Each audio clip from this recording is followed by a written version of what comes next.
नमस्कार, स्वागत है आप सभी का एएनएम 92-12 भर्ती में ईडब्ल्यूएस के मैटर में सुप्रीम कोर्ट में एक नई आईए फाइल की गई है। नेक्स्ट डेट 8 मई की लगी है, कंप्यूटर जनरेटेड डेट है, लेकिन ये डेट आप फाइनल ही मान करके चलें। इसके पहले भी आप देखेंगे तो जो भी डेट लगी है सब कंप्यूटर जनरेटेड ही डेट लगती है और उसके बाद मामला एडवांस लिस्ट में भी आता है और मामले की सुनवाई कराने के लिए उसी डेट पर केस को लिस्टेड भी करवाया जाता है। अब यहाँ पर एक अंतिम प्रयास और करने की आवश्यकता है। क्यों आवश्यकता है कि 8 मई की बात फिर हो सकता है कि अगर 8 मई को ही केस फाइनल हो जाए, क्योंकि उम्मीद तो बहुत होती है हर डेट के लिए। हाई कोर्ट डिवीजन बेंच में भी अगर आप सभी को याद होगा स्पेशल अपील पर काफ़ी लंबे समय तक सुनवाई नहीं हो पा रही थी, लेकिन फाइनली सुनवाई हुई और एक ही डेट में मामला फाइनल भी हो गया। तो इसी तरह से यहाँ पर भी 8 मई को ही मैटर पूरी तरह से फाइनल होने की उम्मीद है। लेकिन एक अंतिम प्रयास आप सभी बहनों को करना है, जो बहनें सक्षम हो कर सकती हो प्रयास, और किसी भी तरह के अफवाहों पर ध्यान तो बिल्कुल नहीं देना है। आपके मैटर में रिस्पोंडेंट सरकार है, आयोग है, परिवार कल्याण विभाग है। अगर आप रिस्पोंडेंट में 1, 2, 3 शुरू के अगर तीनों आप रिस्पोंडेंट देखेंगे तो पहले सरकार है, उसके बाद आयोग है, उसके बाद परिवार कल्याण विभाग है। पहले सरकार है, उसके बाद विभाग है, उसके बाद आयोग है। इसी तरह से आगे भी पार्टी बनाया गया, कहीं पर सेक्रेटरी को। तो मैटर इन्हीं को सॉल्व कराना है। इसके पहले भी देखिए कोर्ट में जब मैटर जाते हैं वहाँ पर कुछ जैसे लोग, कुछ अभ्यर्थी होते हैं, कुछ जिनके पक्ष में या फिर जिनकी विपक्ष में जो भी मैटर होता है, अगर वे वहाँ पर नहीं होते हैं कोर्ट में उपस्थित, तो अपना हित प्रभावित न हो ऐसा मान करके थर्ड पार्टी बन करके भी जाते हैं। लेकिन वहाँ पर सुना किसको जाता है? मेनली जो पिटिशनर होते हैं, जो मेन पिटिशनर उनके अधिवक्ता होते हैं। और जैसे अभी इम्प्लीमेंट लगा दिया गया, लेकिन सुना किसको जाता है? जो मेन पिटिशनर उनके अधिवक्ता होते हैं। आईए के अधिवक्ता उनको भी मौका मिलता है, लेकिन माननीय न्यायालय के ऊपर होता है कितना समय दे पाते हो। और इसके अलावा रिस्पोंडेंट पक्षकार, जैसे आपकी भर्ती में सरकार है, आयोग है, परिवार कल्याण विभाग है, तो सरकारी जो अधिवक्ता होंगे उनको मौका मिलेगा। पक्ष उन्हीं को रखना है, मैटर को फाइनल उन्हीं को करवाना है, उन्हीं का जो जवाब, उन्हीं का जो आर्गूमेंट वही महत्वपूर्ण है। तो इसलिए किसी भी तरह से कोई भी सिलेक्टेड बहन, हम जो प्रयास पहले करते आ रहे थे, कोई प्रयास कुछ दिन और करेंगे, लेकिन किसी भी तरह से किसी भी बहन को अगर, क्योंकि मैं देख रहा हूँ इस तरह से बहुत पहले भी चीज़ें थी कि हमें भी कोर्ट में जाना चाहिए, तो इस तरह की बिल्कुल भी आप चीज़ों पर ध्यान मत दीजिए।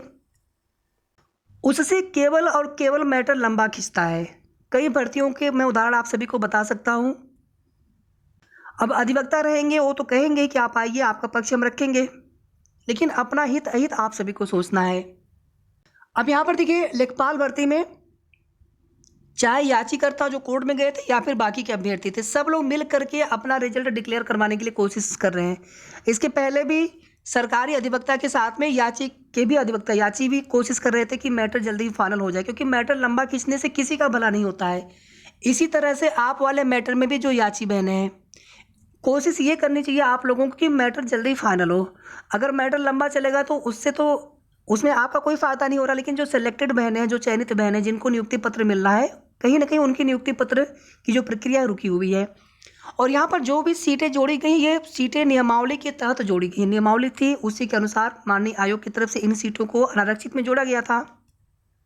तो यहाँ पर किसी भी बहन का नियुक्ति पत्र रुकना तो नहीं है। जहाँ तक देखिए हमें पूरा विश्वास है कि ऐसा किसी भी बहन का नियुक्ति पत्र नहीं रुकना है, भले ही थोड़ा सा यहाँ पर समय लग रहा हो। अब यहाँ पर आप देखेंगे तो 21 अप्रैल की डेट में नई आईए फाइल कर दी गई है, मतलब कुछ नए लोगों को और जोड़ दिया गया है। जो पहले वाले याचिकाकर्ता हैं उन्हीं के साथ में आईए के थ्रू जुड़ने का मतलब है कि जाकर के उसी मैटर में ये लोग कनेक्ट हो जाएंगे। मेन जो पिटीशन होगी उसी के साथ में, जो स्पेशल अपील है एसएलपीसी है, उसी के साथ में ये भी आईए जाकर के उसी के साथ टैग हो जाएंगे, कनेक्ट हो जाएंगे। जो मुख्य याचिकाकर्ता है, जो मेन पिटीशन है, उसमें जो कुछ भी डिसीजन आएगा वही डिसीजन सब में होगा। ठीक है, यहाँ पर कुछ बहनों को लगा कि उन्हें भी जाना चाहिए कोर्ट में, अपना हो गए, ठीक है, उससे कोई प्रभाव नहीं पड़ना है। जो भी चीज़ें होंगी, जो भी आर्गूमेंट, जो भी बहस, जो भी डिसीजन आएगा वो सभी के लिए होगा।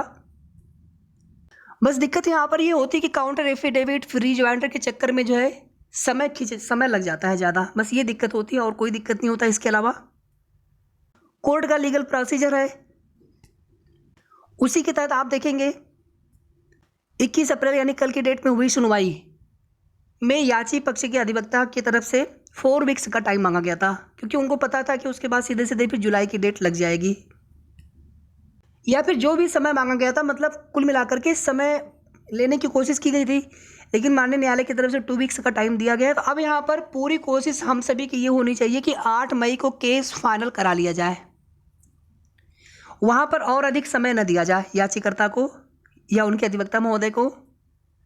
इसके लिए माननीय आयोग के सचिव सर से, माननीय मुख्यमंत्री जी से मिल करके उनसे बार बार निवेदन किया जाए, 1 बार 2 बार 3 बार, जितनी बार संभव हो उतनी बार उनसे मिल करके निवेदन किया जाए कि जल्दी आपके भर्ती में केस फाइनल हो जाए। कुछ चीज़ें अगर आपको यहाँ पर थोड़ा सा समझना हो, जैसे यहाँ पर आप देखेंगे एग्जेशन प्रोफाइलिंग, OT मतलब ऑफिशियल ट्रांसलेशन, इसका कोई बहुत वो नहीं है, इससे आपको परेशान नहीं होना है। और यहाँ पर ये वकालतनामा and memo of appearance, memo of appearance मतलब होता है किसी पर्टिकुलर कार्य के लिए एक डेट के लिए वहाँ पर वो अपीयर होते हैं, तो उसके लिए वहाँ पर एक लगाते हैं। और वकालतनामा का मतलब है कि फिर वहाँ पर वो पर्टिकुलरली उस आईए के लिए यानी उस मैटर के लिए वो प्रेजेंट रहेंगे हर बार जब भी डेट लगेगी, ये मतलब होता है। और ये जो आईए फाइल की गई है, अधिवक्ता यहाँ पर हैं विनोद कुमार तिवारी जी हैं, इनके तरफ से ये फाइल किया गया है। एक आप देखेंगे AOR होते हैं जो कि सुप्रीम कोर्ट के लिए ही वो पर्टिकुलरली नामित होते हैं वहाँ पर केस फाइल करने के लिए या डॉक्यूमेंट लगाने के लिए, एडवोकेट ऑन रिकॉर्ड करके, ये इसका फुल फॉर्म होता है।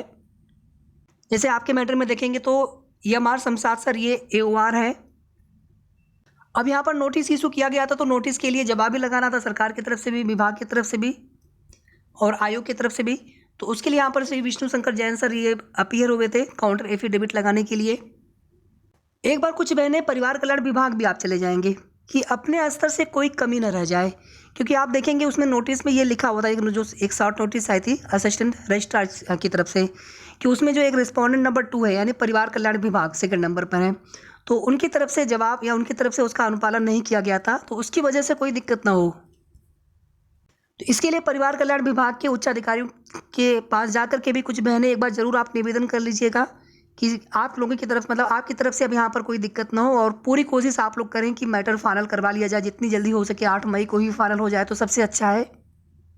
क्योंकि जिस तरह से डेट लग रही है उस तरह से अगर फिर कहीं अगर आगे की डेट मिली तो फिर ऐसा ना हो कि मैटर सीधे जुलाई में चला जाए, ये सबसे बड़ी दिक्कत है। बीच में जो छुट्टियाँ पड़ जा रही हैं लगभग 1.5 महीने की, उसमें जो रेगुलर मामले होंगे उन पर सुनवाई होगी नहीं।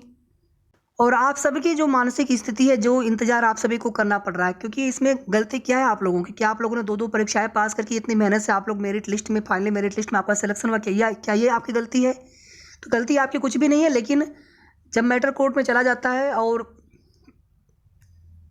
जब वहाँ पर समय लगने लगता है तो फिर उस स्थिति में फिर परेशान वहाँ पर सिलेक्टेड अभ्यर्थी होते हैं, जैसे आप लोग परेशान हो रहे हैं अपने ज्वाइनिंग को लेकर के, ज्वाइनिंग के लिए, ज्वाइनिंग लेटर के लिए।